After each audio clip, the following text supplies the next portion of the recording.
ಬಿಜೆಪಿಯಲ್ಲಿನ ಗೊಂದಲ ಬಗೆಹರಿಯಲಿದೆ. ಜಗದೀಶ್ ಶೆಟ್ಟರ್ ಹೇಳಿಕೆ. ಬಿಜೆಪಿ ರಾಜಕೀಯ ದೊಡ್ಡ ಪಕ್ಷ.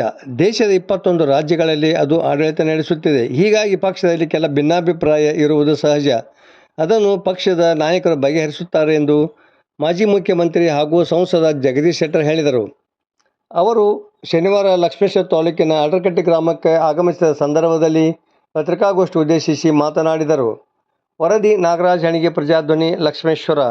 ಒಂದು ರಾಜಕೀಯ ಪಕ್ಷ ಭಾಳ ದೊಡ್ಡ ಪ್ರಮಾಣದಲ್ಲಿ ಬೆಳೆದಾಗಿದೆಲ್ಲ ಸಹಜವಾದಂಥದ್ದು. ಭಾರತೀಯ ಜನತಾ ಪಾರ್ಟಿ ಆಲ್ಮೋಸ್ಟ್ ಈಗ 21 ರಾಜ್ಯಗಳಲ್ಲಿ, ದೇಶದ 21 ರಾಜ್ಯಗಳಲ್ಲಿ ಬಹುತೇಕ ರಾಜ್ಯಗಳಲ್ಲಿ ಮುಖ್ಯಮಂತ್ರಿ ಇದ್ದಾರೆ, ಉಪಮುಖ್ಯಮಂತ್ರಿ ಇದ್ದಾರೆ ಮತ್ತು ಅಲೈನ್ಸ್ ಗೌರ್ಮೆಂಟ್ ಇದ್ದಾವೆ. ಹೀಗಾಗಿ ಇಡೀ ಜಗತ್ತಿನಲ್ಲಿ ಅತ್ಯಂತ ದೊಡ್ಡದಾದಂಥ ರಾಜಕೀಯ ಪಕ್ಷ, ಅತಿ ಹೆಚ್ಚು ಸದಸ್ಯ ಹೊಂದಿದಂಥ ಪಾರ್ಟಿ ಯಾವುದು? ಭಾರತೀಯ ಜನತಾ ಪಾರ್ಟಿ. ಹೀಗಾಗಿ ಅಧ್ಯಕ್ಷರ ಆಯ್ಕೆ ಮತ್ತೊಂದು ಎಲ್ಲ ಒಂದಿಷ್ಟು ಗೊಂದಲ ಇದ್ದೇ ಇರ್ತಾವೆ.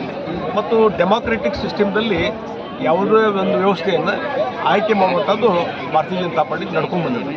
ನಾನು ಹೇಳ್ತೀನಿ, ಇವತ್ತೇನು ಹಿಂದೂ ಸಮಾಜ ಜಾಗೃತಿ ಆಗ್ತದೆ, ಬಹುಶಃ ಇತ್ತೀಚಿನ ವರ್ಷಗಳಲ್ಲಿ ಇಷ್ಟು ದೊಡ್ಡ ಪ್ರಮಾಣದಲ್ಲಿ ಜಾಗೃತಿ ಎಂದೂ ಆಗಿರಲಿಲ್ಲ. ಅದು ಜಾಗೃತಿ ಆಗ್ತದೆ. ದೇಶದಲ್ಲಿ ನರೇಂದ್ರ ಮೋದಿಯವರು ಆಡಳಿತ ಇದೆ, ಉತ್ತಮ ಆಡಳಿತ ಕೊಟ್ಟಿದ್ದಾರೆ. ಇಡೀ ಜಗತ್ತಿನಲ್ಲಿ ವಿಶ್ವಗುರು ಇವತ್ತು ಯಾವುದಾದ್ರೂ ದೇಶ ಇದ್ದರೆ ಅದು ಭಾರತ ದೇಶ. ಮತ್ತು ಇವತ್ತು ಇಡೀ ಜಗತ್ತಿನಲ್ಲಿ ಅತ್ಯಂತ ಗೌರವ ಕೊಡುವಂಥ ವ್ಯಕ್ತಿ ಯಾರಿದ್ದಾರೆ? ನರೇಂದ್ರ ಮೋದಿಯವರು.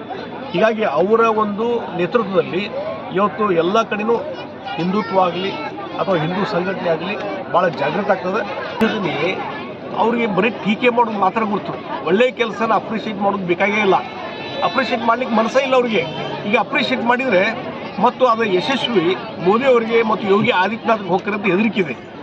ನೀವು ಸರ್ಕಾರ ನಡೆಸುವಂಥವ್ರಿ, ಸರ್ಕಾರ ನಡೆಸುವಂಥ ವ್ಯಕ್ತಿಗಳೇ ದೇವ್ರ ಮೇಲೆ ಹಾಕಿದರೆ ಸರ್ಕಾರದ ದೇವರ ಹೆಸರಲ್ಲೇ ಕೊಟ್ಬಿಡ್ರಿ ಸುಮ್ಮನೆ. ಅದು ಯಾಕೆ ನೀವು ನಡೆಸ್ತೀರಿ? ಮುಖ್ಯಮಂತ್ರಿ ಮತ್ತು ಉಪಮುಖ್ಯಮಂತ್ರಿ ರಾಜೀನಾಮೆ ಕೊಡ್ರಿ. ನೀವು ಬೆಂಗಳೂರು ಸುಧಾರಣೆ ಮಾಡ್ಲಿಕ್ಕೆ ಸಾಧ್ಯನೇ ಇಲ್ಲ ಅಂತಂದರೆ ಇದು ಏನಾದ್ರು ಫಲಾನುವಾದ ಆಗ್ತದೆ. ಫಲಾನುವಾದ ಅಂದರೆ ಬರೀ ಅಲ್ಲಿ ಭ್ರಷ್ಟಾಚಾರ, ಮತ್ತೊಂದು ರೊಕ್ಕ ಎಲ್ಲ ಇದು ಮಾಡೋದು, ಗೆರ್ಕೊಳ್ಳೋದು, JCB ಇಂದ ರೊಕ್ಕ ಗಳಿಸುವಂಥದ್ದು, ಈ ಕೆಲಸ ನೀವು ಮಾಡಕತ್ತೀರಿ. ಅದು ಬಿಟ್ಟು ಬೆಂಗಳೂರು ಅಭಿವೃದ್ಧಿ ಬಗ್ಗೆ ಇಲ್ಲಿವರೆಗೆ ಚಿಂತನೆಯನ್ನು ಮಾಡಲಿಲ್ಲ. ಅದರ ಪರಿಸ್ಥಿತಿ ಏನಾಯಿತು? ಇವತ್ತು ಬೆಂಗಳೂರು ಇವತ್ತು ಇಡೀ ಅಂತಾರಾಷ್ಟ್ರೀಯ ಮಟ್ಟದಲ್ಲಿ ಹೆಸರುವಾಸಿ ಇರೋಂಥ ಬೆಂಗಳೂರು ಇವತ್ತು ನಶಿಸಿ ಹೋಗ್ತಾ ಇದೆ, ಹಾಳಾಗ್ತಾ ಇದೆ. ಬೆಂಗಳೂರು ಬ್ರ್ಯಾಂಡ್ ಅನ್ನುವಂಥ ನೇಮ್ ಏನಿದೆಯಲ್ಲ ಅದು ಹಾಳಾಗಿ ಹೋಗ್ತಾ ಇದೆ. ನಾವು ಮೊದಲೇ ಹೇಳಿದ್ವಿ ಫ್ರಮ್ ಬಿಗಿನಿಂಗು, ಈ ಲೋಕಾಯುಕ್ತ ಪೊಲೀಸರಿಂದ ತನಿಖೆ ಆದರೆ ನ್ಯಾಯ ಸಿಗಲಿಕ್ಕೆ ಸಾಧ್ಯ ಇಲ್ಲ ಅಂತ ಮೊದಲಿಂದ ನಮಗೆ ಕಂಟೆನ್ಷನ್ ಅದೇ ಇತ್ತು. ಯಾಕಂದ್ರೆ ಲೋಕಾಯುಕ್ತದಲ್ಲಿರ್ತಕ್ಕಂಥ ಪೊಲೀಸರೆಲ್ಲರೂ ಸಿದ್ದರಾಮಯ್ಯ ಮುಖ್ಯಮಂತ್ರಿಗಳ ಅಡಿಯಲ್ಲಿ ಕೆಲಸ ಮಾಡ್ತಕ್ಕಂಥ ಅಧಿಕಾರಿಗಳು. ಅವರಿಂದ ನಮ್ಗೆ ಸರಿಯಾದಂಥ ನ್ಯಾಯ ಸಿಗುವುದಿಲ್ಲ. ಅದಕ್ಕೆ CBI ತನಿಖೆ ಆಗಬೇಕಂತ ನಾವು ಮೊದಲಿಂದ ಒತ್ತಾಯ ಮಾಡ್ತಿದ್ವಿ.